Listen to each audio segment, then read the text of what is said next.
안녕하세요, 박세론입니다. 현금 5억 원을 자녀에게 주고 싶은데 증여세가 부담스러우신가요?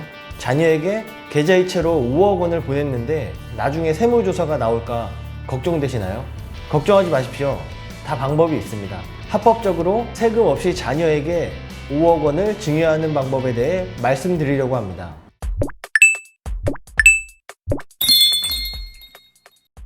제가 예전에 재산세과에 있을 때 한 납세자분이 현금 5억 원을 자녀에게 계좌이체하고 증여세 신고를 하러 세무서에 방문한 적이 있습니다. 그때 한 8천만 원가량 증여세가 나왔는데 고스란히 다 납부하고 돌아가셨습니다. 그때 저는 저분도 자녀가 있고 그 요건이 되는데 창업자금 특례를 신청했다면 세금도 한 푼도 내지 않았을 텐데 하면서 아쉬웠던 적이 있었습니다. 맞습니다. 창업자금 증여 특례를 적용하면 5억 원을 세금 없이 자녀에게 증여할 수 있습니다. 좀 생소하시죠? 창업자금 증여 특례는 2006년에 신설된 조항으로 젊은 세대로의 부의 조기 이전을 돕고 경제를 활성시키고자 만들어진 제도입니다. 18세 이상 성인 거주자가 창업 중소기업 등에 해당하는 업종을 창업할 목적으로 60세 이상의 부모로부터 창업 자금을 증여받는 경우에는 증여세 과세가액에서 5억 원을 공제하고 그 5억 원을 초과하는 금액에 대해서는 10%의 낮은 세율로 증여세를 과세하게 됩니다. 최대 30억까지 가능하지만 창업을 통해 10명 이상 신규로 직원을 고용한다면 50억 원까지도 가능하니 잘 활용하신다면 매우 유리한 제도라고 할 수 있습니다. 예를 들어 자녀에게 30억을 증여하는 경우에 증여세는 약 10억 원 정도 납부해야 하지만 창업자금 특례 제도를 활용한다면 30억에서 5억을 공제한 25억 원에 10% 세율을 적용해 2억 5천만 원의 증여세만 납부하면 되니 그 차이가 엄청나다고 할 수 있습니다. 아는 만큼 절세할 수 있는 것이죠. 아쉽게도 모든 업종의 창업에 적용되지는 않고 법에서 정한 업종을 창업한 경우에만 특례를 적용받을 수 있습니다. 해당 업종은 여기 국세법령 정보 시스템에 들어가면 쉽게 조회가 가능합니다. 조세특례 제한법 제30조의 5, 제6조 3항을 클릭하면 해당 업종이 쭉 나열되어 있는 것을 확인할 수 있습니다. 예를 들어 음식점업, 출판업, 광고업, 예술 관련업 등 가능하고 저같이 세무사업은 제외되어 있다고 명시되어 있습니다. 예를 들어 청년들의 로망이라는 카페는 가능할까요? 안타깝게도 카페는 해당되지 않습니다. 커피 전문점은 비알코올 음료점 업에 해당되기 때문입니다. 이 업종은 홈택스에서 확인할 수 있는데요. 홈택스 홈페이지에 들어가셔서 업종 코드를 확인하면 알 수 있습니다. 홈택스 메인 화면에서 조회 발급 그리고 기타 조회란에 있는 기준 단순 경비율 업종 코드 항목을 클릭하시면 쉽게 조회가 가능합니다. 여기서 업종란에 제가 커피라고 조회해 보겠습니다. 업태는 숙박 및 음식점업 그리고 세 분류명의 비알코올 음료점업으로 나와 있는 것을 확인할 수 있습니다. 음식점으로 이렇게 검색을 해보면은 이렇게 음식점업, 간이 음식점업이라고 되어 있습니다.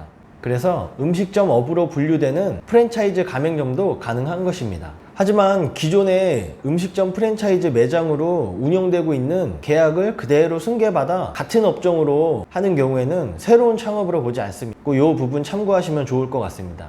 창업 요건을 확인하고 업종을 정하셨다면 증여세 신고서와 함께 창업자금 특례 신청서를 작성해서 세무서에 제출하셔야 합니다. 여기 공란에 꼼꼼히 기입하셔서 증여세 신고 기한 내에 신청하셔야 됩니다. 신청서를 작성해서 제출하지 않은 경우에는 나중에 창업자금으로 주었다고 해도 창업자금으로 보지 않습니다. 자녀가 둘 이상이라면 공동창업도 생각해 볼 수 있습니다. 게다가 이 특례법은 자녀 한 명에게만 적용된다는 요건이 아니고 수중인별로 적용이 되는 것이기 때문에 자녀가 여러 명이라면 물려줄 현금 자산이 많다면 자녀 수대로 줄 수 있습니다. 그만큼 절세 효과는 커지게 됩니다.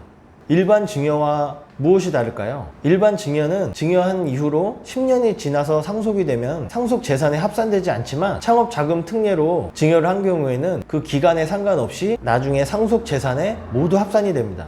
하지만 동의인으로부터 증여받은 창업 자금과 일반 재산 증여는 또 합산하지 않습니다. 만약에 자녀에게 5억 원을 증여했는데 자녀가 사업을 잘해서 100억 원의 가치로 성장시켰다고 가정해 보겠습니다. 이 경우에도 상속 재산에는 당초 증여했던 5억 원이 합산돼서 상속 시에 다른 재산이 없다면은 상속 공제가 적용돼서 상속세도 내지 않을 수 있습니다. 즉 증여세도 상속세도 없게 되는 것입니다. 일반 증여에 비해 월등히 좋은 혜택인 만큼 엄격한 사후 관리가 이루어지게 됩니다. 첫 번째로 해당 그 자금은 창업 자금이기 때문에 2년 이내에 창업을 해야 합니다. 두 번째로 4년 이내에 창업 자금을 모두 해당 목적에 사용하셔야 합니다. 셋째로 창업 중소기업 외의 업종을 경영하면 안 됩니다. 네 번째로 10년 내 창업 자금을 해당 목적 외의 용도로 사용하시면 안 되고, 다섯 번째로 10년 이내 사업을 폐업하거나 휴업하지 않아야 합니다. 추가로 가업 승계에 대한 과세 특례와 그 중복 적용은 불가능하고, 폐업 후에 다시 사업을 개시해서 폐업 전의 사업과 같은 종류의 사업을 하는 경우나 종전에 있었던 사업을 승계하거나 종전 사업에 사용되던 자산을 인수하거나 매입해서 그대로 동종 사업을 영위하는 것으로 인정된다면 창업 자금 특례가 적용되지 않습니다.